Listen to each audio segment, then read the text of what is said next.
Sorry, I was talking here trying to turn this on.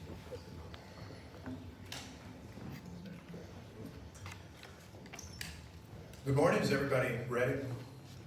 So as we all recognize, gun violence continues to plague Kansas City, and this past weekend was no different. We come together today to share a few distinct and clear messages. First, that all agencies in Kansas City are working together to address our gun violence challenges. The police department, our county prosecutors, led by Jackson County Prosecutor Gene Peters Baker, and the city of Kansas City. As we have for some time, we look at several principles on how we can fight violent crime: prevention, intervention, and enforcement. Over the Memorial Day weekend, not only did we have hardworking KCPD officers out investigating the crimes, talking to living victims, talking to witnesses, we also had violence prevention experts who were working as well, including from organizations such as Partners for Peace, Combat, Aim for Peace, and other community partners that are actively engaged and will continue to be engaged as we move forward. On the prevention side, we are working in every community of Kansas City to make sure that young people know that there are alternatives to violent crime, to make sure that we have invested in substantial activity throughout the summer, including programs such as Mayor's Night Hoops, including internship programs through the city, and more than anything, engagement with community leaders. A few events that I'd like to note in particular include an Oak Park Neighborhood Association resource fair that will be held on Prospect Avenue between 34th and 35th Street. As you've likely heard, we have been challenged so far this year at 35th and Prospect with a number of different shootings and other activities. This block party taking place on Friday, June 2nd from 5 to 8 p.m. at 34th Prospect will allow us an opportunity to have engagement both with officers, with community leaders, neighborhood leaders like Pat Clark and others to make sure that people know that there is an alternative and that we are out there and that we are working to help prevent violent crime in our community right now. In addition, the Kansas City Police Department will hold an old school block party in South Kansas City in the Ruskin Heights neighborhood on Saturday, June 10th from 12 to 3 p.m. That will take place at Sycamore Park. The areas that we have chosen are on purpose. That is so that people know that whether in South Kansas City in Midtown, the East Side, elsewhere in our city, that we are fighting and that we are working to make sure that we will have violence prevention specialists and violence intervention specialists everywhere we go. This group has been in front of you a few times, and there are a few reasons for that. One, we will never stop working to build a safer city. Occasionally we get asked a question and they'll say, well, you've announced other ideas, you've taken other efforts. Well, here's the thing, we won't give up. We will not give up until Kansas City is a safer city. And right now, we have a whole lot of people working to make sure Kansas City can become a safer city. Let me say this about the police department, and yesterday I got to experience some of the work that they're doing in connection with this.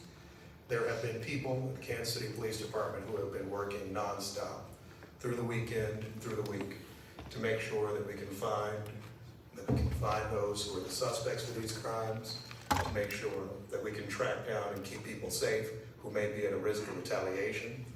And our officers at the Kansas City Police Department are working closely, nonstop, with community actors in their community engagement division, our social worker program at KCPD, but also those in the Partnership for Peace program and other community advocates to make sure that we have people talking to everyone who has been touched by violent crime. That includes parents of crime victims, associates, families, and beyond. We will not give up, and we will never give up on making a safer community.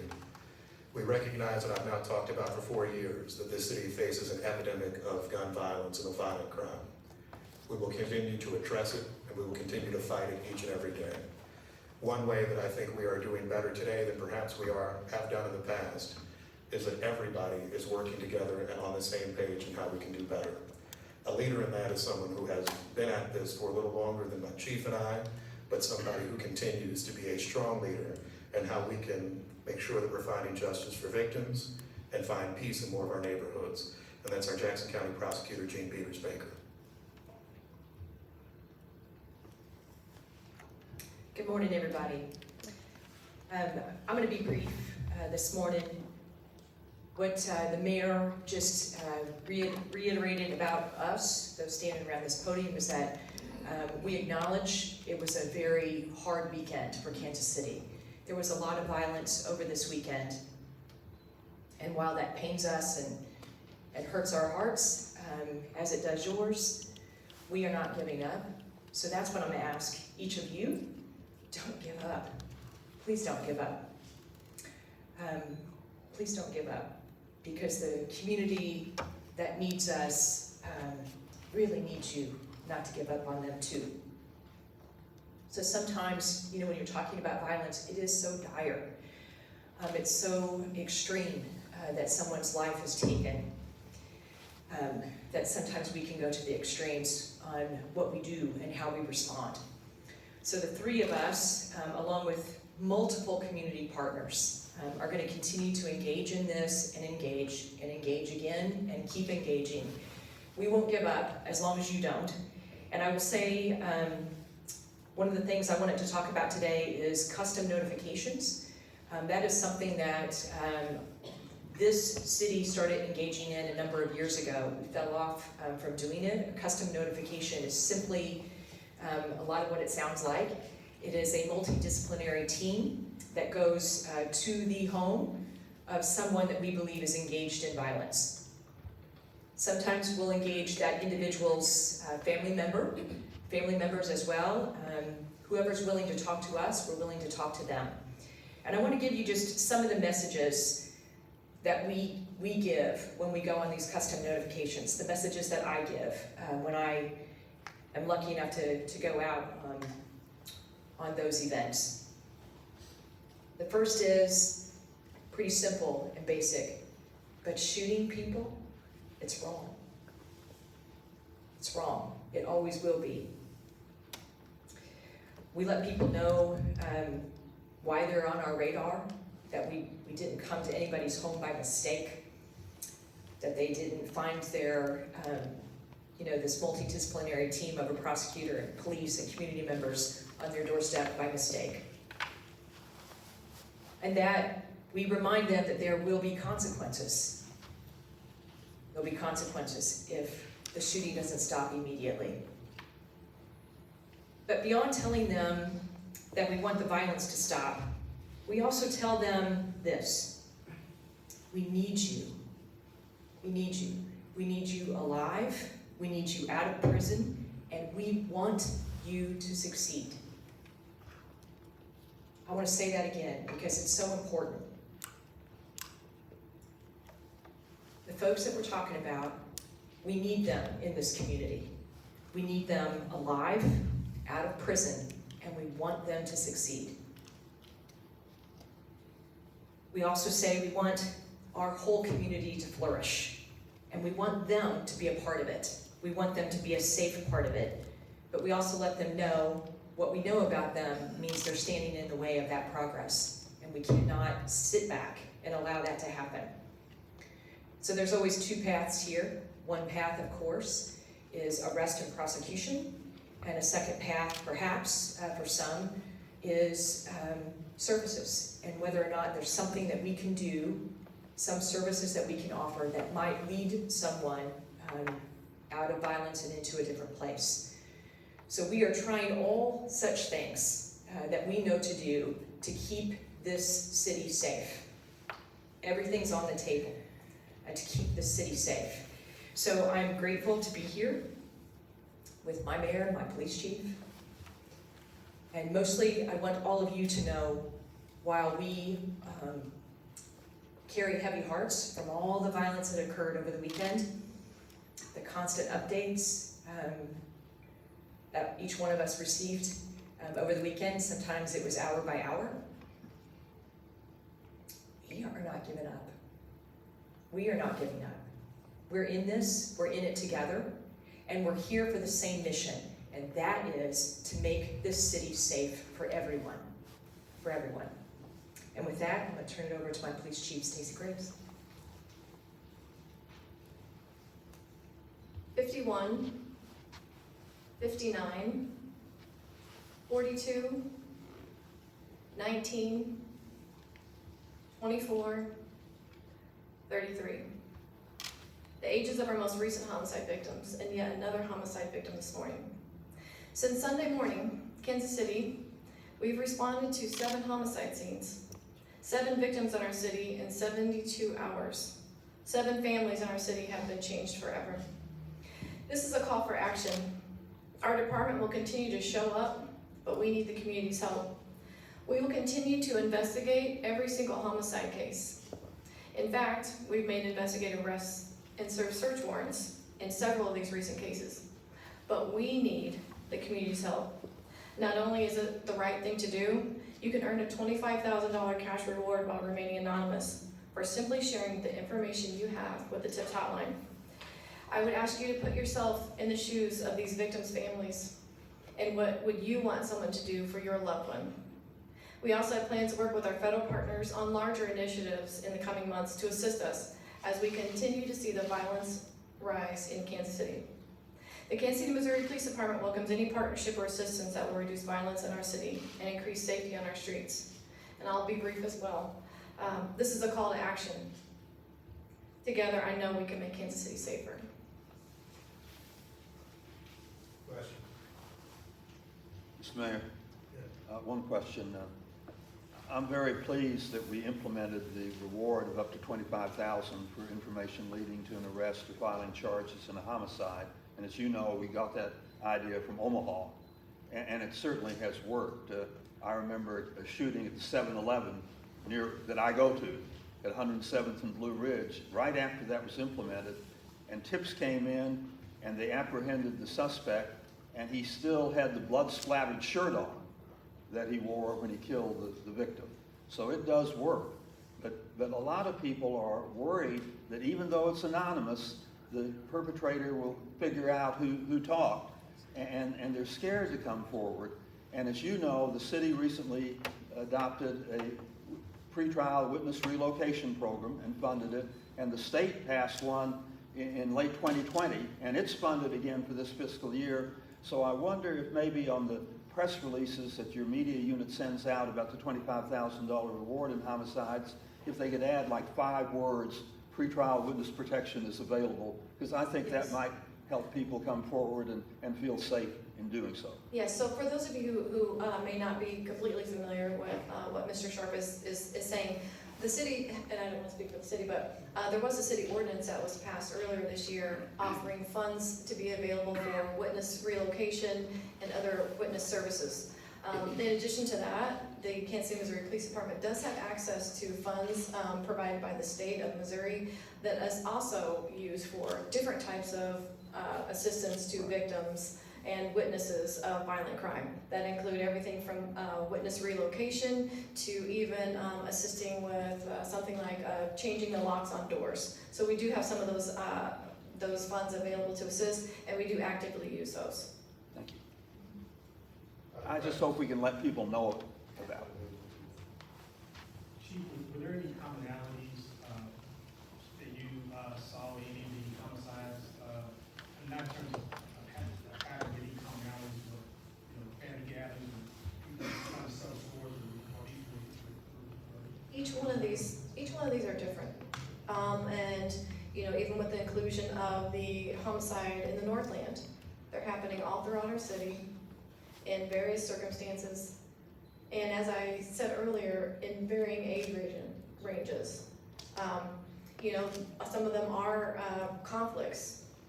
And that is one problem in our city, that a lot of our Kansas Cityans are resorting to violence to settle conflicts, and we have got to change that. Any other questions? How hopeful are you guys about some of these new initiatives like HD 360 affecting change sooner rather than later? I know these programs often take time. When do we start seeing results of some of that? Well, a few different thoughts with that. First, I think we are already seeing results with several of our programs. When we look at our Partnership for Peace program, they are out doing clear prevention and intervention work. To the last question, a lot of our conflicts are sometimes beefs that have just started anew, but often they're retaliation for a past offense and people going back and forth. So it doesn't sound too kind of pie in the sky. What we are doing in many situations is somebody who may get shot right? Somebody who's been engaged in something, we are letting them know there is another path. And instead of actually just staying in the same game, staying on the same streets, waiting for somebody to catch up with you, we have a pathway that is an alternative. And to Mr. Sharp's question from before, that alternative can be, we can try to get you relocated somewhere. We can try to get you resources if you're saying, well, heck, I need to go to this one spot every day because that's where my job is, or that's where the person who watches my kids are. We can try to find those alternatives for you. That's when the chief talks about we're creating every opportunity possible. That's what we're doing. What we are not simply doing is just saying, hey, let's see how it goes. Let's see if just one thing will work. I mean, this is unique in the history of Kansas City, and it's why we've talked about it so much, right? That we are working truly on, check that, not unique. We've done elements of this before with our NOVA program. But in essence, what we are trying to do is say, yes, we will continue to do the hard work of enforcement that you expect our police department to do and prosecutors to do with it. But we are also making sure that we will have resources available for folks. So we are seeing results so far. The problem is that we are also seeing what appears to be an increased volume of these conflicts. And I will note that's not just in Kansas City, Missouri alone. This past weekend, we saw homicides in other communities in this region. I think all of us are having a real moment of crisis where we need to say, how can we first get people to put down the guns and not use those to resolve conflicts? And a very simple ask that I will have, that may fall on deaf ears, but we have to say it, just don't bring your guns out with you for the night. If you're going out to the club one night or you're going out for entertainment, your gun really isn't going to actually end up making the situation safer. And we've seen that time and again. So that's one step that we're doing. Another step we're trying to do is instead of telling people, just talk to us, just trust us, just believe us, we're saying we are here to help you in the ways that we can do that. We have resources to help you. For once, we have funding actually to help you. And the many community organizations that are doing this work. I know there are people that have been on the streets for decades now and saying, I'm going to try to find an alternative for you. Part of the reason the city has invested more in this, and Jackson County continues to through combat, is to say that we know that things can be challenging if, for example, you need lights replaced somewhere, or locks on your door, or need to go somewhere for a few weeks. But we're making that trust for you, and we're making contacts in more situations. So I'm optimistic. But I think, as you've heard both the prosecutor and the police chief say, we're gonna keep working because people's lives are too important. There are a lot of good things going on in Kansas City right now, but this cannot be the city that it needs to become if we continue to have this horrible violence in our city, not just each weekend, but increasingly each and every day. And that's why we have this many efforts that are invested in it. Chief, Mayor, I have a question. You mentioned a call to action. What exactly do you mean by that? Can you elaborate on that? Yes, for Kansas City to come together to stop violent crime, and a call to action also to those in our community who may know something about some of these homicides, to either call the TIPS hotline or call police. That way we can help solve these crimes and get violent offenders off the street. A couple weeks ago, you had a press conference with a lot of individuals and announced this effort. So far, what is your assessment of how that is working? It appears that, we had a massive uptick in violence in the past few weeks. What does that do for the citywide violence reduction? I think that just reinforces our efforts in moving forward and continuing to work hard in Kansas City to try to curb violent crime. Guys, we can take two more. Mayor, Gene, Chief, what do you say to a black community that is responsible for 85% of our homicides? You know what I'm saying? I'm talking about the one that know the killers as well as the victims before it happens. You know, what do you say to them? Because we're pretty much the reason why we are here anyway. You know, it's happening, and we know this stuff is happening before it happens. So what do you say, man? Because most people blame the police, slow response, but the police didn't shoot anybody. You know what I'm saying? They blame the police because when they get to the crime scene, I can't go into the house. You know, these are things and conversations that we need to have because people just don't understand, especially when you go through it, you're going through it, when you get that call that your baby has been shot and you get there and you want to go see him, but you know, that ain't the time. So, Yeah, I mean, I think I would say this directly, not just to the black community, but to any community, right? Our goal needs to be to save lives. And so, look, my days are politics, right? I can talk about politics or policies or everything till the cows come home. The real story is folks need to start doing things that can help save the life of somebody else. If you are grieving a teenage friend of yours, but you know who shot them, and you know where the retaliation may be coming, you're not saving any lives. You're not protecting anybody. You're just letting this to perpetuate. And so what we need to do and get a focus in is get beyond the past, the battles, the friction, and frankly, I hope that this is modeling something, right? The three of us, or our predecessors, haven't always been here together, standing next to each other, saying that we are going to work hand in hand to come to solutions. And I would hope that whoever in the community knows what's going on says, you know what, maybe I need to talk to somebody. And if that somebody is the police, wonderful. If you say, I don't talk to them, then we have intervention specialists out there too. If you don't talk to them, talk to a community leader. Talk to somebody who's a neighborhood leader. Because we need to make sure we're saving lives. There were a number of people shot last weekend in Kansas City, right? And there are a lot of people that are associated with those folks. The whole goal of what we're trying to do now is to make sure, frankly, that those folks who are associated with them don't become victims and don't become assailants. And so what I would say, particularly to your question, to the black community, but I say this to everybody, let's break that cycle. Let's break that cycle of violent crime right now, here early in the summer, as opposed to everybody doing the usual stuff. And y'all know the usual stories because y'all do this all the time. We're gonna meet again when we have our 100th homicide in this city. We're gonna meet again when school starts and there's a kid who's killed. Why don't we actually get in the way of that? Why don't we actually say right now, this is what the chief is talking about in the call to action.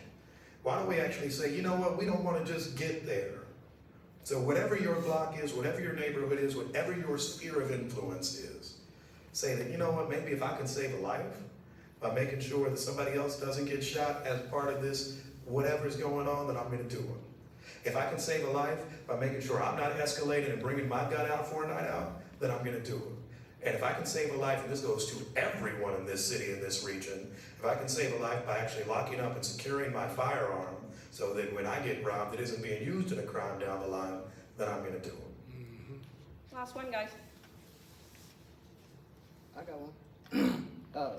What can we do, if anybody that's from the community, because it takes somebody from the community to really bring the community together. How would we go about getting the police department to help the community come up with things to stop the violence? Because it has to be a partnership between the community and the police to really stop this. I agree, but I really think that it's gonna take a whole citywide approach to violent crime, which is what we talked about 2 weeks ago. But the police department stands ready. In fact, you have Major Kari Thompson standing right behind you. And we're here. We show up. You see us at community events. You see us out on the street. We're here day in and day out trying to make Kansas City safer. So just, when you see us, come talk to us. Come talk to us. Talk to us about what you have going on in your neighborhood. Talk to us about somebody who may be having a conflict. Maybe we can bring our partners in and intervene and possibly save a life.